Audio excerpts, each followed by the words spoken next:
सुसंगती सदा घडो, सुजन वाक्य कानी पडो, कलंक मतीचा जडो, विषय सर्वथा नावडो, कदंद्री कमळी दडो, मुरडिता हटाने अडो, वियोग घडता रडो, मन भव चरित्री जडो.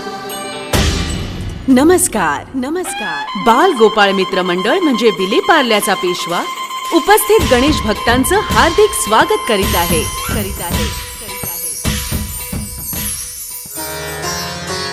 स्वराज्य स्वराज्य हा माझा जन्मसिद्ध हक्क आहे आणि तो मी मिळवणारच. या माझ्या घोषणेला 100 वर्ष पूर्ण झाली आहेत. जुलमी इंग्रजी राजवटीत त्यांच्या विरुद्ध लढण्यासाठी जनजागृती आवश्यक होती आणि त्यासाठीच मी सार्वजनिक गणेशोत्सवाला सुरुवात केली. गणेश भक्त हो, आजही काही सामाजिक प्रश्नाबाबत जनजागृती आवश्यक आहे. हे मंडळ सार्वजनिक गणेशोत्सवाच्या माध्यमातून जनजागृतीचा स्तुत्य उपक्रम गेली अनेक वर्ष राबवत आहे. आपणही त्यांना ह्या उपक्रमात साथ द्यावी आणि मंडळाचा उद्देश सफल करावा. आमची मुंबई हरित मुंबई, स्वच्छ मुंबई हो, ही गणपतीच्या चरणी प्रार्थना. या आपल्या मुंबईने सर्व जाती धर्माच्या माणसांना सामावून घेतलं. सर्वजण मोठ्या भक्तिभावाने ज्याची पूजा करतात, आज त्या गणरायासमोर आपल्या मुंबई नगरीची व्यथा मांडणार आहोत. सन 1893 मध्ये लोकमान्य टिळकांनी देवघरातला गणपती चौकात मोठ्या मंडपात आणला. आज त्या छोट्याशा गणेशोत्सवाचं स्वरूप देशव्यापी गणेशोत्सवात झालेलं आपण बघत आहात. स्वराज्याचे बाळकडू याच उत्सवाच्या माध्यमातून लोकांना त्यांनी पाजलं. श्री गजाननाचा आशीर्वाद लाभला आणि देश स्वतंत्र झाला. स्वराज्याकडून सुराज्याकडे जाताना एक ना अनेक प्रश्न उभे राहिले. काळ बदलला तसे प्रश्न बदलले, जे वेळोवेळी पेशवा परिवारातर्फे आम्ही आपल्या समोर मांडले आणि त्याची पोचपावती या बक्षिसांच्या स्वरूपात आपल्या समोर दिसत आहे.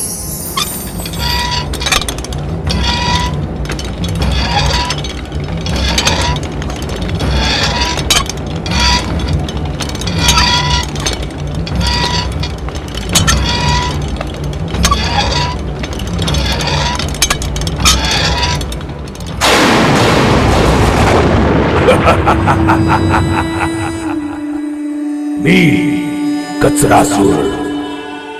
मूर्ख माणसांनो, बघताय काय असे आवासू. मीच तुमची अनवरत संतान.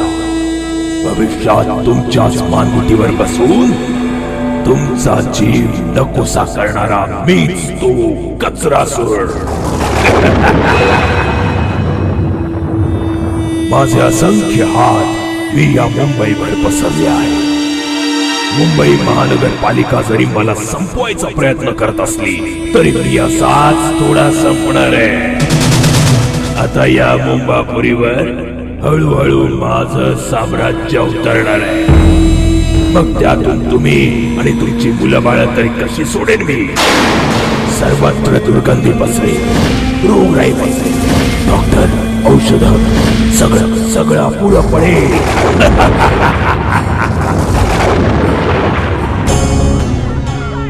आता याचं काय करायचं आपण.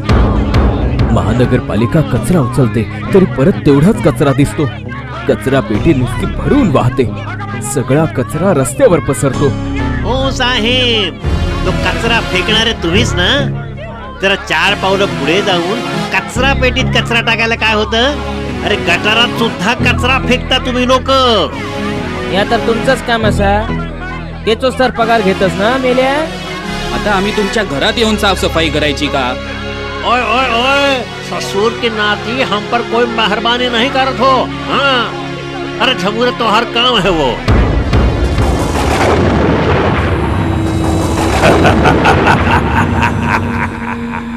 भांडा असेच भांडत राहा. तुमचं हे भांडण बघून मला खूप आनंद होतो.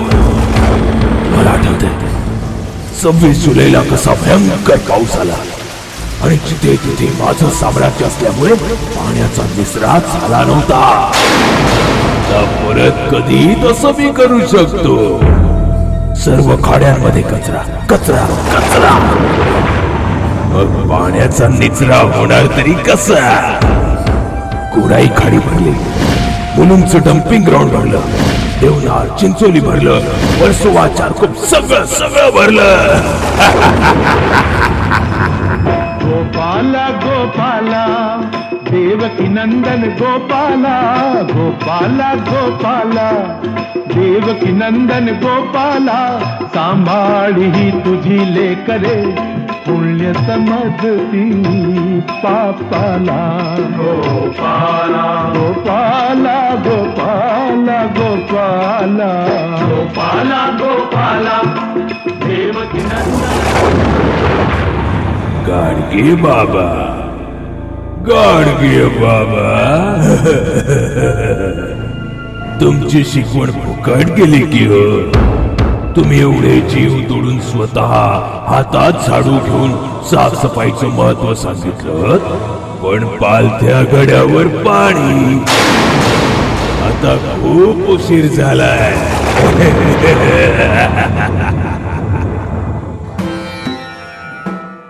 कचरा सुरा. फार शेफारून जाऊ नकोस.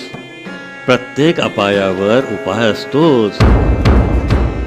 आणि मायबाप हो तुम्ही सुद्धा बाप्पा. कचरा सुराला तुम्ही गाडून टाकू शकता. फक्त थोडा वेळ काढा. हो, सुट्टीच्या दिवशी बाहेर फिरायला न जाता हातात झाडू घ्या. सुका कचरा ओला कचरा वेगळा करा. आमच्या वेळेला बाप्पा साधा कचरा होता बाबांनो, पण आता वेळ बदलली आहे. तुमचा कचरा देखील बदलला आहे. ओला कचरा सुका कचरा आणि आता तो तुमचा नवीन ई कचरा. ओला कचरा ज्यामध्ये भाजी आणि उष्ट खरकट ते असतं, ते सगळं पालिका घेऊन जाते. पण त्यामध्ये प्लॅस्टिकच्या पिशव्या टाकू नका बाप्पा. प्लॅस्टिकच्या पिशव्या आणि वस्तूंचा उपयोग कमी करा. मुकी जनावरं त्या खातात आणि मरतात बिचारी.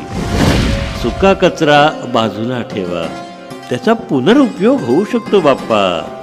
जसं कागद, बाटल्या, पुठ्ठा हे सगळं रद्दीवाल्याला द्या.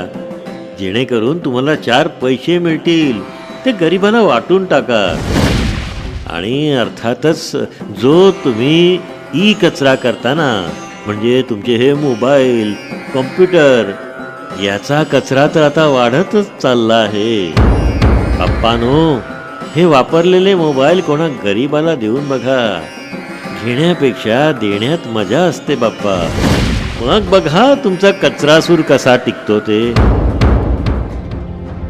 आपल्या मुंबईत रोज अंदाजे 9,000 मेट्रिक टन कचरा निर्माण होतो. त्यात ओला आणि सुका कचरा आणि डबर एकत्र असते. कचरा निर्मूलनासाठी मुंबई महानगरपालिका प्रतिवर्षी रुपये 250 करोडचं कंत्राट देते. असं असून सुद्धा आपल्याला मुंबईत जागोजागी भरपूर कचरा दिसतोच. तो का उचलला जात नाही ते बघितलं पाहिजे.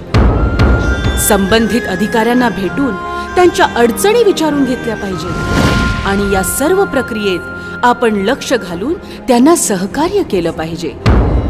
आपणही आपली जबाबदारी ओळखली पाहिजे. त्यात आपलंच भलंय.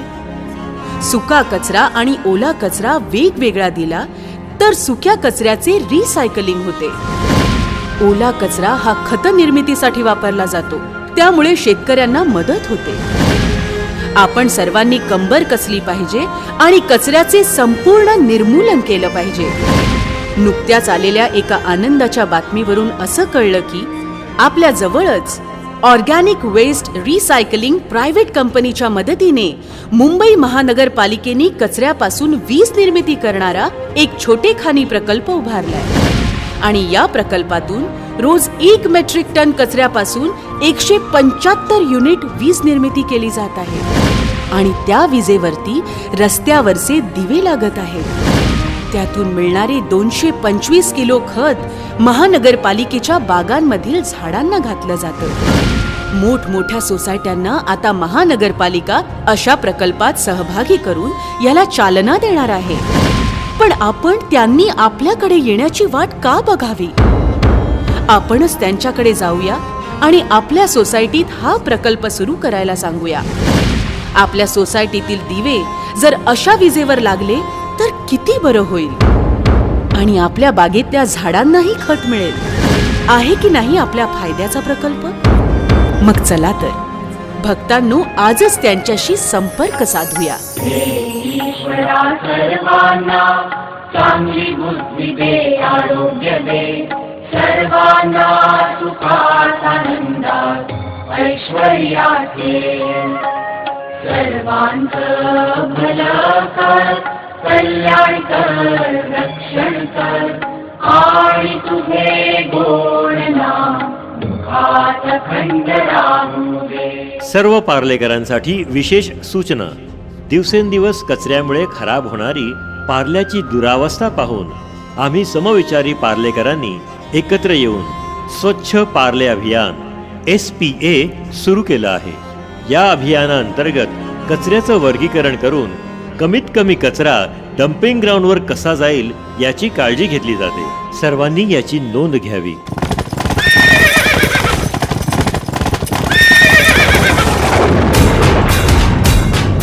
लंबोदर तू, विनायका तू, मल्लोळेश्वर मोरया, विघ्नेश्वर तू, एकदंत तू, मयूर